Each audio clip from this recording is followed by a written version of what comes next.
Hello વિદ્યાર્થી મિત્રો, તમારું સ્વાગત કરું છું. હું લઉં છું ધોરણ 10 ગણિત અને એની અંદર પ્રકરણ નંબર 3 દ્વિચલ સુરેખ સમીકરણ યુગ્મ. પ્રકરણ 3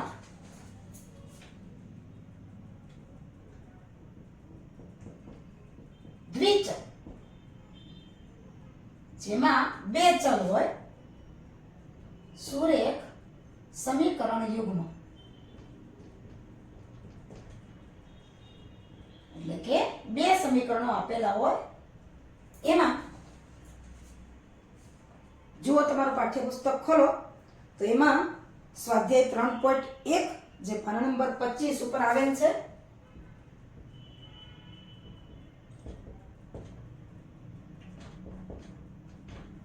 એમાં દાખલા નંબર 3 આપણે કરવાનું છે. એના પહેલા બે પેટા વિભાગ કરી ગયા છીએ, હવે ત્રીજો પેટા વિભાગ. દાખલા નંબર 3 એનો પેટા વિભાગ ત્રીજો તમારા પાઠ્યપુસ્તકમાં પાના નંબર 25 પર આવેલ છે.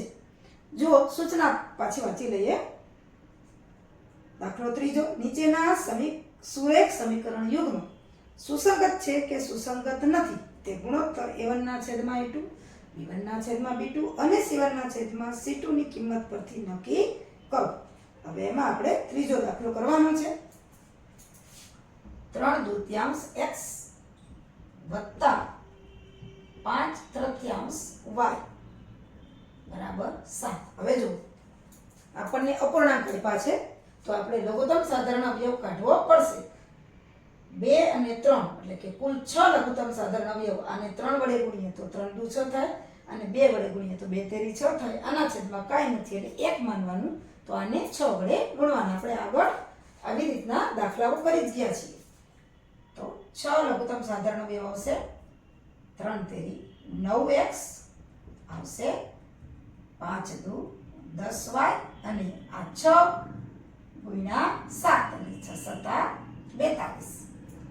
42 છે એ આ બાજુ આવી જશે એટલે માઇનસ થઈ જશે, એટલે કે 9x વત્તા 10y ઓછા 42 બરાબર 0.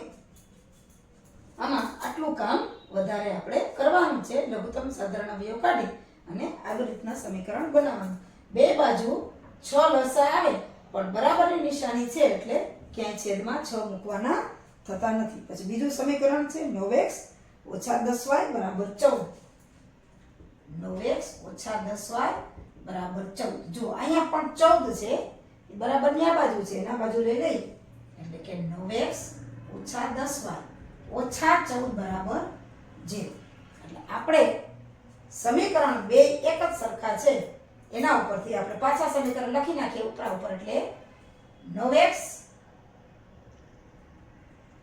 વત્તા 10y ઓછા 42 બરાબર 0 અને 9x ઓછા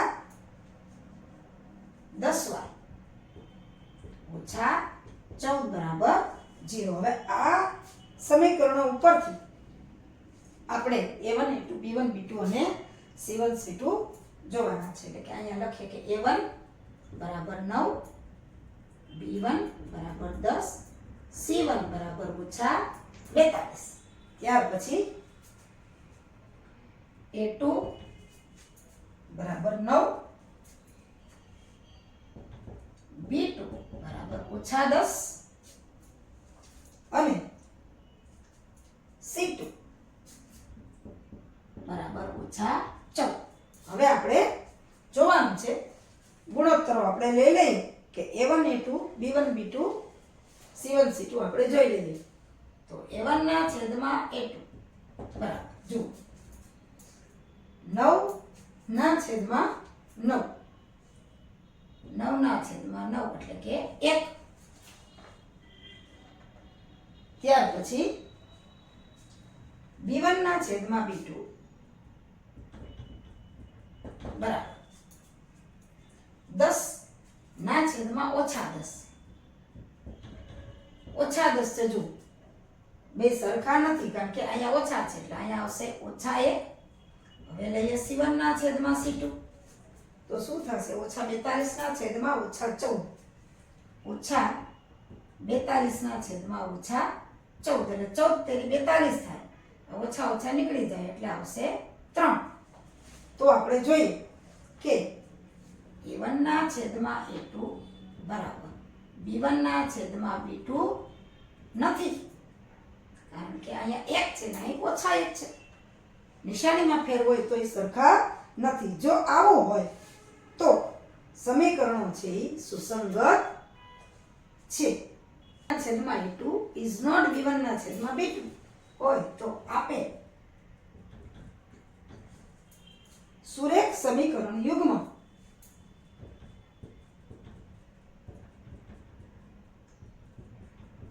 આપણને જે આપ્યું હતું કે સુરેખ સમીકરણ યુગ્મ સુસંગત છે. આ આપણો જવાબ છે કે આપેલ જે સમીકરણ યુગ્મ છે એ સુસંગત છે. ત્યાર પછી ત્રીજા દાખલાનો આપણે લેવાનો છે ચોથો પેટા વિભાગ. જો શું છે, 5x ઓછા 3y બરાબર 11.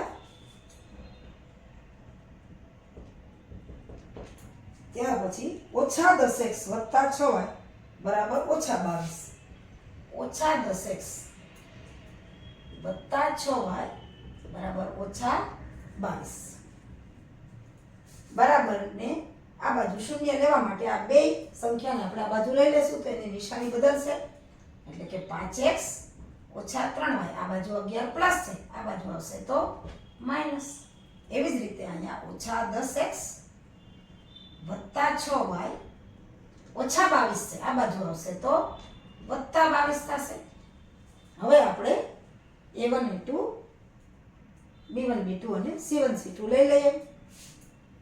a1 5 b1 ઓછા 3 અને c1 ઓછા 11. તે જ રીતે a2 ઓછા 10 b2 6 વત્તા 6 છે અને c2 છે 22. હવે આપણે ગુણોત્તરો લઈ લઈએ, એટલે કે a1 ના છેદમાં a2 બરાબર 5 ના છેદમાં ઓછા 10 એટલે 5 દુ 10 થાય, 5 એકુ 5 ને 5 દુ 10 એટલે ઓછા 1/2 આવશે. એટલે કે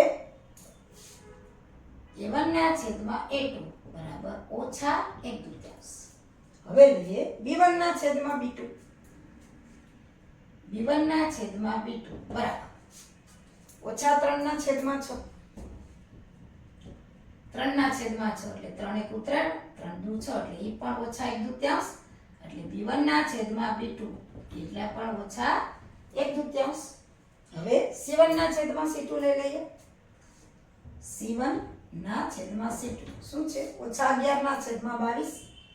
ઓછા 11 ના છેદમાં 22 એટલે 11 એકુ 11 અને 11 દુ 22 એટલે ઓછા એ પણ 1/2 એટલે કે c1 ના છેદમાં c2 બરાબર પણ ઓછા 1/2.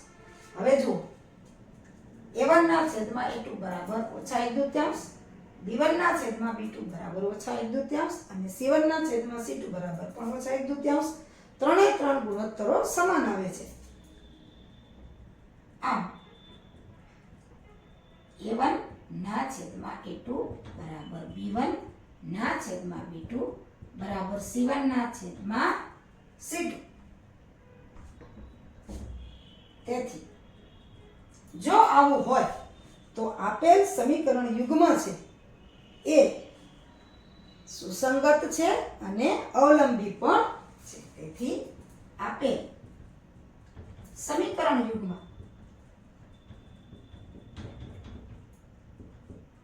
સુસંગત તો છે એટલે અવલંબી પણ છે. એટલે કે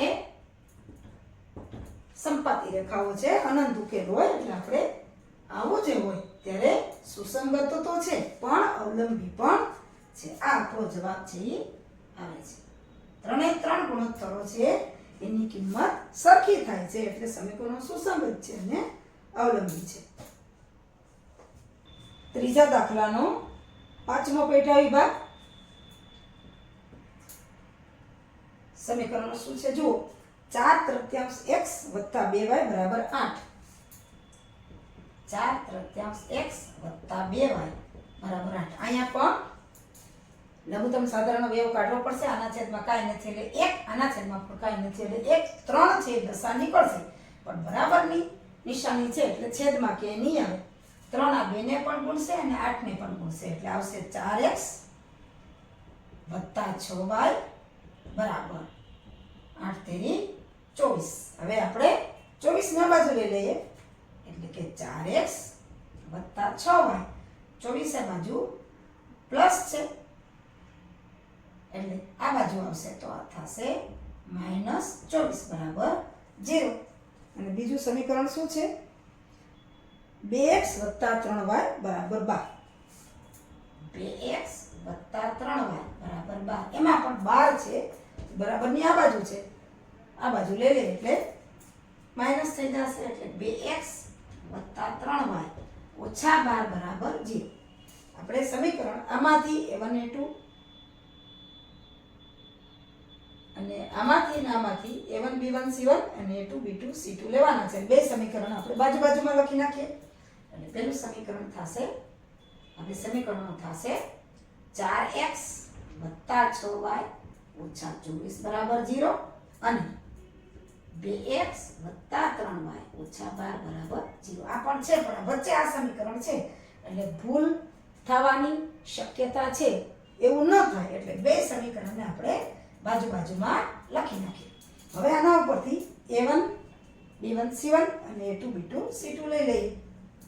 અહીંયા લખીએ આપણે a1 શું છે 4, a1 છે 4, b1 છે 6 અને c1 છે ઓછા 24. ત્યાર પછી a2 2, b2 3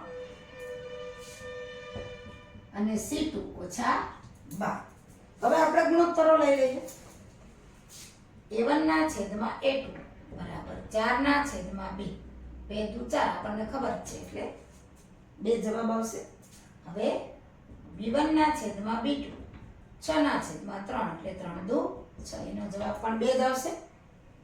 અને c1 ના છેદમાં c2 બરાબર ઓછા 24 ના છેદમાં ઓછા 12. બે બાજુ ઓછા છે એટલે પ્લસ થઈ જશે અને 12 દુ 24 એટલે એનો જવાબ પણ 2 આવ્યો. જો a1 ના છેદમાં a2 બરાબર 2, b1 ના છેદમાં b2 બરાબર 2 અને c1 ના છેદમાં c2 બરાબર પણ 2. આમ a1 ના છેદમાં a2 બરાબર b1 ના છેદમાં b2 બરાબર c1 ના છેદમાં c2. જો આમ હોય ગુણોત્તરો ત્રણે સરખા હોય તો આપેલ સમીકરણ યુગ્મ છે એ સમીકરણ યુગ્મ છે એ સુસંગત છે અને અવલંબી પણ છે. આમ આ ત્રણેય ગુણોત્તરો છે એ સરખા થાય છે એટલે આપણે લખી શકીએ કે આપણને જે સુરેખ સમીકરણ યુગ્મ આપ્યું છે તે સુસંગત અને અવલંબી છે. આપણે જવાબ લખી નાખીએ. આથી આપેલ સુરેખ સમીકરણ યુગ્મ સુસંગત છે અને સાથે સાથે અવલંબી પણ છે કારણ કે ત્રણે ત્રણ ગુણોત્તરો એક જ સરખા થાય છે. આ રીતે આ દાખલા ગણવામાં